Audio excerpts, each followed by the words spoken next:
तुळजाभवानी महाराष्ट्राची कुलस्वामिनी. उस्मानाबाद जिल्ह्यातील तुळजापूर तीर्थ समुद्र सपाटीपासून 2600 फूट उंच असून येथील भवानी मातेचे मंदिर बालाघाट डोंगराच्या कडेपठारावर वसले आहे. इसका मतलब है, ये जो हमारा चैप्टर है आज का, इसमें हम एक मंदिर के बारे में, तुळजापुर तीर्थ, उसके बारे में बात कर रहे हैं, जो कि है उस्मानाबाद नाम के ज़िले में. समुद्र सपाटी पासून मीन्स समुद्र की सतह से 2600 फुट ऊंचाई पे ये मंदिर है. कहाँ है ये?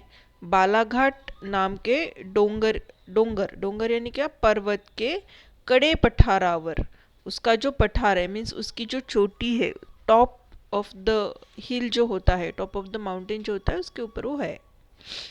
या डोंगराचे पुराण ग्रंथातील नाव यमुनागिरी असे होते. इस पहाड़ी का पुराना जो नाम है वो क्या था? यमुनागिरी. कालांतराने ह्या स्थानी चिंचेची झाडे असल्याने त्याचे नामकरण चिंचपूर झाले. कुछ दिनों बाद में यहाँ पे बहुत सारे इमली के पेड़ उगाए. चिंच यानी क्या? इमली. तो उसका नाम पड़ गया चिंचपुर. पहले ऐसे ही होता था, बहुत सा कभी किसी जगह पे नीम के पेड़ बहुत सारे उगाए तो उसका नाम हो जाता था लाइक नीमगाव, समथिंग लाइक दैट. नंतर तुळजाभवानीच्या नावाने तुळजापूर म्हणू लागले. एंड ऑब्वियसली बाद में फिर तुळजाभवानी के नाम से तुळजापूर कहने लगे. संपूर्ण भारतात कुलदेवता म्हणून या देवीला मान आहे. एक्चुअली जो तुळजाभवानी है, इसको संपूर्ण भारत में कुलदैवत, कुलदैवत यानी क्या? अपने कुल की देवी, जो पीढ़ियों से चलती आ रही है. हम, हमारे मम्मी पापा, उनके मम्मी पापा और उनके उनके मम्मी पापा जब किसी देवता को पीढ़ी दर पीढ़ी मानते हैं तो उसे कुलदैवत कहा जाता है.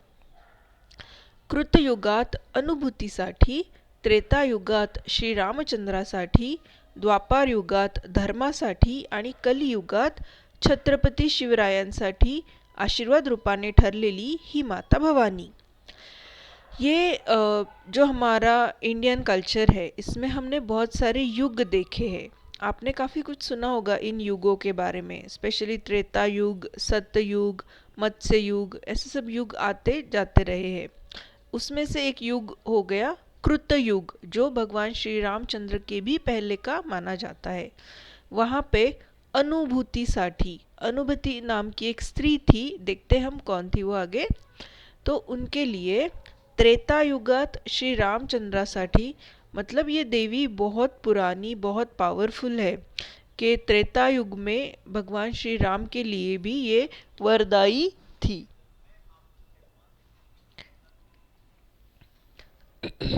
द्वापर युग में धर्म के लिए, अब हमें पता है जो द्वापर युग होके गया, जब महाभारत हुई थी, तब जो धर्म युद्ध हुआ था, तब भी इस देवी ने धर्म की साइड से जो है युद्ध किया था. कलियुगात छत्रपति शिवरायांसाठी, अब जो हमारा युग अभी चल रहा है उसे कहा जाता है कलयुग. तो इस युग में भी इस देवी ने, ऐसा माना जाता है, छत्रपति शिवाजी महाराज को दर्शन दिए थे. कृतयुगात कर्दब नावाचे तपोनिष्ठ ऋषी होऊन गेले. कृतयुगात मीन्स जो श्री रामचंद्र के पहले का युग था, तब एक ऋषि थे, उनका नाम था कर्दब ऋषि. उनकी पत्नी थी.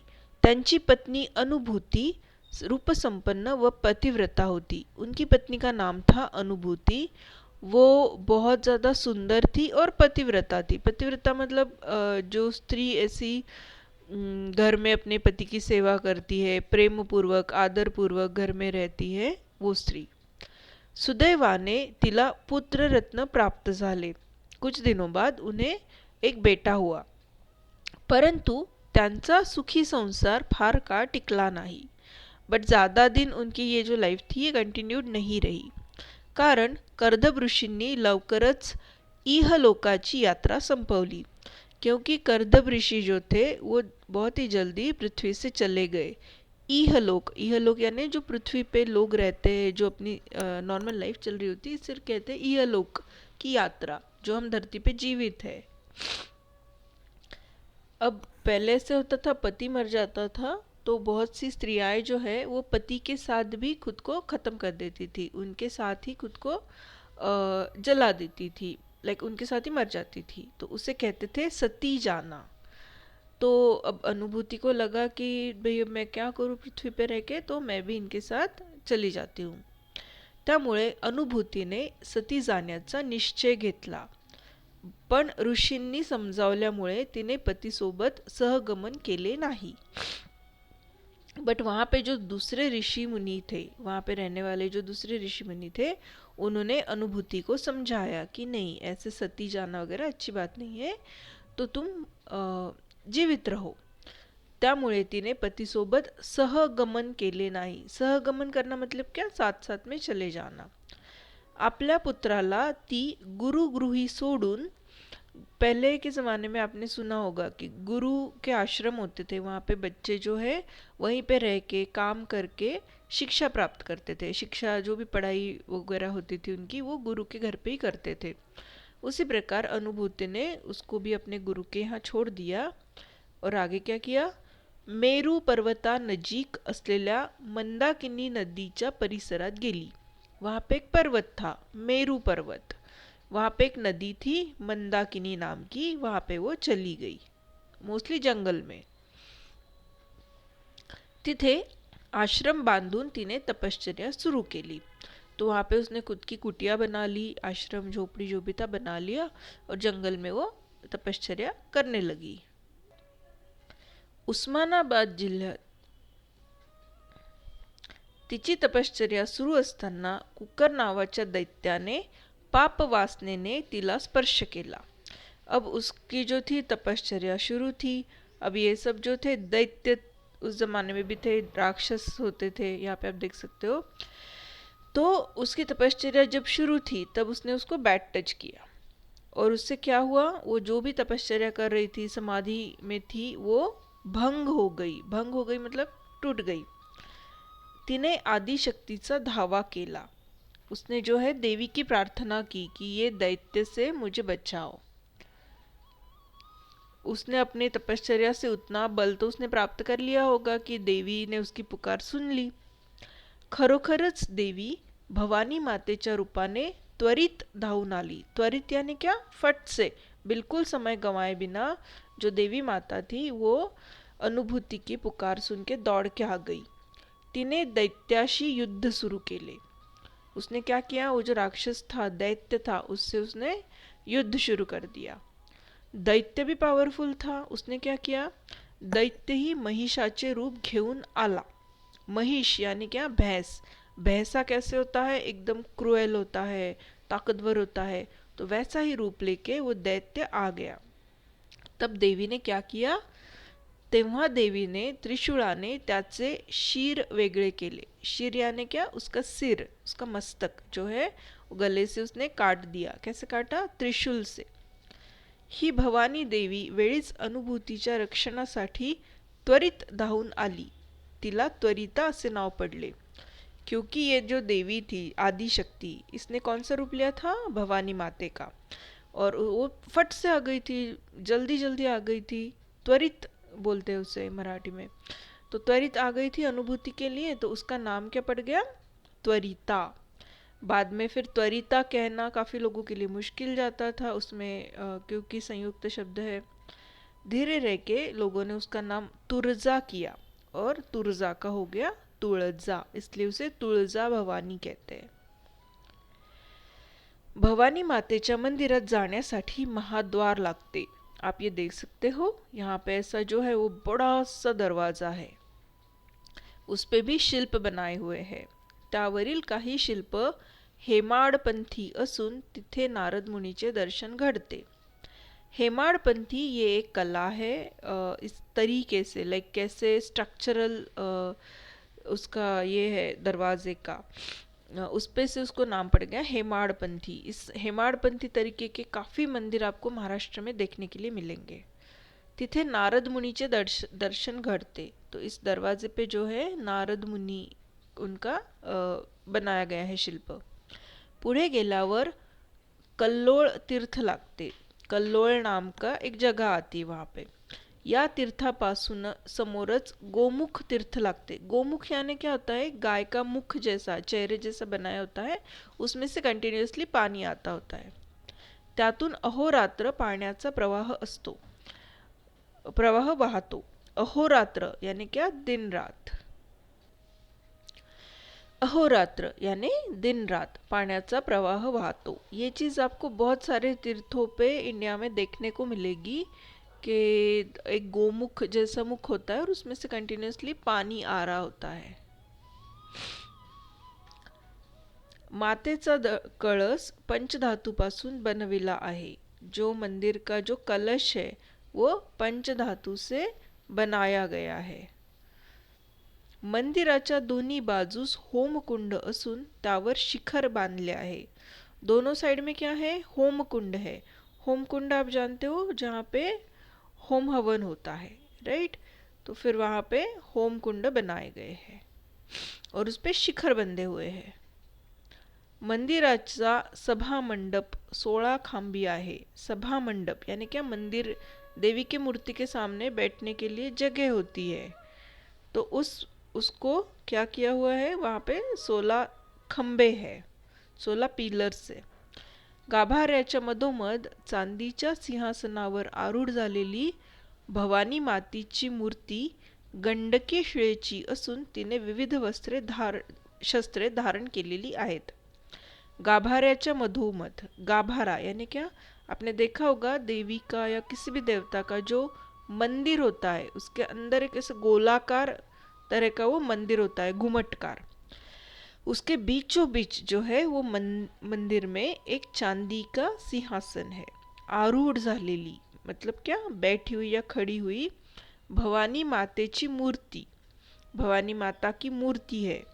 गंडकी शिळेची, गंडकी नाम की शिला होती है, शिला यानी पत्थर, जो कि बहुत मजबूत और काले रंग का होता है, बहुत डार्क काला। तिने विविध शस्त्रे धारण के लिया है। क्या है, देवी के हाथ में अलग अलग तरह के शस्त्र हैं। ओके, हम देखते हैं। ये इस प्रकार की वो मूर्ति है काले पत्थर की, और ये बहुत मीनिंगफुल मूर्ति है। देवीने एका हातात महिषासुराची शेंडी धरली आहे। यहाँ पे आप देख सकते हो, ये है महिषासुर। यहाँ पे आपको ऐसे भैंसे जैसा चेहरा भी दिख रहा होगा। तर दुसऱ्या हाताने त्याच्या बरगडीत त्रिशूल खुपसला आहे। दूसरे हाथों में त्रिशूल है देवी के, जो उसके बरगडी में जाता है। बरगडी यानी क्या, आपका रिब केज। तिच्या उजव्या पायाखाली महिषासुर व डाव्या बाजूला सिंह आणि पुराण सांगणारी मार्कंडेय ऋषींची मूर्ति दिसते। तो यहाँ पे आपको दिख रहा होगा कि एक पाँव के नीचे महिषासुर है और ये लेफ्ट पाँव के पास में सिंह है, और यहाँ पे क्या है, मार्कंडेय ऋषि, उनकी मूर्ति है। देवीच्या उजव्या खांद्याजवळ चंद्र व डाव्या खांद्याजवळ सूर्य कोरलेला दिसतो। ये देखिए, एक साइड चंद्र है और दूसरी साइड सूर्य है। देवीला स्पर्श कोणालाही करता येत नाही। देवी को कोई भी टच नहीं कर सकता। गाभाऱ्याच्या उत्तरेस शयनगृह आहे। शयनगृह यानी क्या, जहाँ हम सोते हैं, काइंड ऑफ बेडरूम। त्यात मातेसाठी चांदीचा पलंग ठेवला आहे। तो उस शयनगृह में क्या है, एक चांदी का जो है बेड रखा हुआ है। तसेच दक्षिण दिशेला देवीचे न्हाणी घर आहे। न्हाणी घर यानी जहाँ नहाते हैं देवी। तो ये सारी चीज़ें मंदिरों में आपको दिख जाएगी। मंदिराच्या परिसरात नृसिंह, खंडोबा, चिंतामणी या देवतांच्या मूर्त्या दृष्टीस पड़तात। तो मंदिर में सिर्फ भवानी माता की ही नहीं, बाकी भी देवता जैसे नृसिंह, खंडोबा, चिंतामणी, इन सब देवताओं की मूर्तियां भी दिख जाती है। प्रेक्षणीय स्थळे। तुळजापूरला बरीच स्थळे पाहण्यासारखी आहे। प्रेक्षणीय मीन्स देखने के लायक। तो तुलजापुर में आपको ऐसे बहुत सारी जगह मिल जाएगी। काल भैरव, आदिमाया, घाटशीळ, पापनाश तीर्थ, रामवरदायिनी, भारती बुवांचा मठ, गरीबनाथाचा मठ, नारायणगिरीचा मठ, मंकावली तीर्थ, धाकटे तुळजापूर इत्यादी तो ये जो तुळजापुर है इसमें सिर्फ भवानी माता का मंदिर नहीं, तो ये सारी जो मेंशन चीज़ें, मेंशन जगह है, यहाँ भी आप विजिट दे सकते हो। अब ये बहुत इम्पॉर्टंट है, स्वराज्याची संस्थापना करणारे छत्रपती श्री शिवाजी महाराज यांची ही कुलदेवता होय। जो हमारे ग्रेट ग्रेट वॉरियर थे शिवाजी महाराज, उनकी ये कुल देवता मानी जाती है। ना कि सिर्फ शिवाजी महाराज, उनके पिताजी, उनके दादाजी, परदादाजी, सब ने इस माता की पूजा की है। क्योंकि हम जानते हैं कि ये देवी माता का मंदिर कोई नया नहीं है, ये सदियों पुराना है। इवन श्री राम भगवान के भी पहले से ये मंदिर वहाँ है। या देवीच्या आशीर्वादाने शिवाजी महाराजांना स्वराज्य स्थापनेची प्रेरणा मिळाली। ऐसा माना जाता है कि भवानी माता शिवाजी महाराज के सपनों में गई थी और उन्होंने उनको प्रेरित किया था खुद का राज्य स्थापन करने की।